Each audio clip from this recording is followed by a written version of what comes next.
Waktu saya menulis buku Bidadari Bumi pertama, ada selang beberapa waktu, kayak setahun 2 tahun kemudian, ada seseorang cerita sama saya, "Ustazah, alhamdulillah, makasih.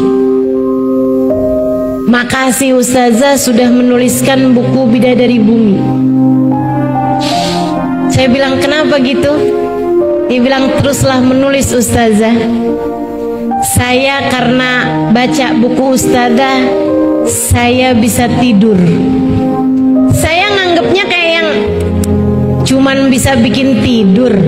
Saya pikir bikin ibadahnya jadi hebat gitu kan. Saya pikir buku Ustazah sangat menginspirasi, sehingga saya mendapatkan pencerahan. Tapi dia cuma bilangnya buku Ustazah bikin saya bisa tidur. Saya bilang, "Oh Ustazah jangan salah, saya nggak bisa tidur 15 tahun lamanya." Saya bilang, "Kenapa gitu?" Dia pun mulai bercerita.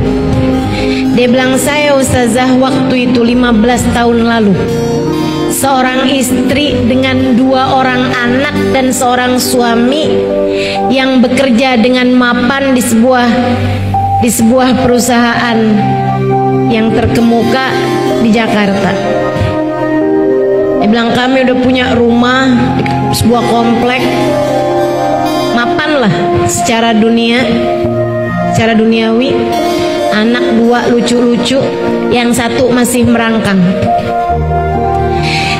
Dia bilang, "Satu malam saya ada diundang pesta sama salah satu kawan saya. Saya bilang sama suami saya malam ini mau pergi pesta."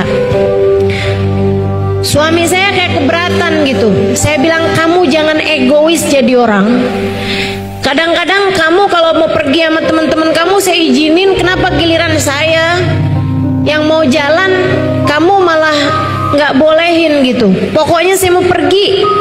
Jangan gitu jadi orang egois begitu, nggak boleh." Dia bilang, saya pun pergi dengan sepertinya suami yang sedang keberatan sama saya. Pesta dilaksanakan di sebuah restoran mewah. Dia bilang, teman-teman saya mulai bubar jam 9, setengah 10. Saya pikir biarin sekalian suami saya biar tahu rasa. Susah kan jagain anak 2. Saya sengaja nggak pulang-pulang. Sampai di atas jam 10, setengah 11-an baru saya setir mobil pulang ke rumah. Waktu saya masuk komplek, saya lihat kenapa itu rame sekali. Ada mobil pemadam kebakaran berjejer-jejer. Saya panik. Saya pikir siapa yang rumahnya kebakaran, dan saya pingsan ketika saya menemukan ternyata yang kebakaran, hangus, kebakaran semuanya adalah rumah kami. Saya pingsan, bangun-bangun saya di rumah sakit. Ketika saya sadarkan diri, saya berharap agar saya pingsan kembali tanpa pernah terbangun lagi. Ketika saya diberitahu bahwa suami saya meninggal dunia di kebakaran tersebut, anak saya yang pertama meninggal dunia, yang tersisa adalah anak saya yang merangkak dengan keadaan kulit yang sudah terbakar dengan luka bakar yang sampai membuat dia hidup dalam keadaan tidak normal. Ada kerusakan di jantung dan lain sebagainya. Dia bilang, sejak hari itu saya tak henti mengutuki diri. Saya selalu merasa bersalah, dihantui perasaan-perasaan yang tidak menyenangkan bertahun-tahun lamanya. Kami akhirnya memutuskan untuk pindah, saya dengan anak saya, di sebuah apartemen. Saya tidak bergaul dengan orang-orang. Dia bilang, anak saya sekarang Ustazah udah di usia 15-an tahun. Dia cantik sebenarnya, tapi memang kulitnya banyak kena luka-luka bakar itu. Dan juga anak saya tidak pasti apa yang dia maksudkan dengan tidak normal ya. Mungkin kayak bagian dalamnya atau apa. Tapi dia bilang secara kecerdasan anak saya ini Ustazah bahkan di atas rata-rata orang pada umumnya. Tapi saya malu dengan keadaan anak saya, sehingga akhirnya tiap kali saya melihatnya saya merasa bersalah atas kejadian 15 tahun yang silam. Karenanya saya jadi benci dengan anak saya sendiri. Saya tidak bolehkan anak saya ketemu semua orang. Dia sekolah homeschooling, gak punya temen, temennya di dunia maya saja. Dia bilang saya gak bolehin dia ketemu sama siapapun. Saya gak suka melihat dia dihina orang. Dan setiap saat itu terjadi, orang melihat anak saya dengan rasa kesian, saya kembali mengutuki diri sendiri. Saya setiap hari bekerja dan saya benci dengan musim liburan, sebab akan membuat saya tidak sibuk, tidak menyibukkan pikiran dengan pekerjaan, dan membuat saya harus sering-sering melihat anak saya tersebut. Bilang anak saya sering WhatsApp saya, sering kirim SMS waktu itu ya. Dia bilang, mama jangan lupa makan. Mama udah makan hari ini.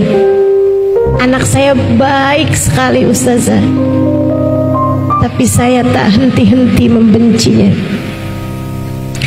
Dia bilang sampai satu hari, beberapa hari yang lalu, saya pulang seperti biasa. Ustazah jangan salah, dia bilang, saya sholat nggak pernah tinggal.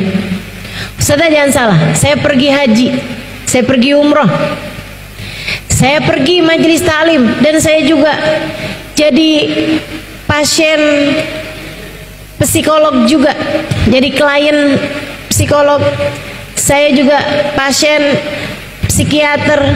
Saya datang ke berbagai macam seminar, saya datang kepada orang-orang yang saya pikir bisa meringankan beban hati saya. Dia bilang tapi itu semuanya tidak ada, atau belum, tepatnya belum ada yang berhasil buat saya. Dia bilang sampai satu hari saya pulang di larut malam, bis kerja sengaja, tar deh tunggu biar nggak macet. Saya pulang malam hari, dan juga tunggu biar anak saya tuh kayak udah tidur gitu. Jadi saya nggak harus lama-lama ngobrol sama anak saya. Dia bilang saya masuk, ada paketan di kamar, di rumah, di apartemen mereka. Saya liatin dari teman saya. Saya biarin aja. Saya buka, isinya buku Bidadari Bumi, Halimah Lidrus. Siapa nih, nggak terkenal. Dia bilang saya pun pergi nemuin anak saya, secium keningnya. Kayaknya dia udah tidur atau nggak tidur, saya nggak tahu. Dia bilang habis itu saya keluar, saya cari makanan, saya makan sedikit dari kulkas, kemudian saya pergi mandi, saya sholat isya. Habis itu saya buka televisi, nggak ada yang menarik. Saya buka bacaan-bacaan apaan, nggak ada yang menarik.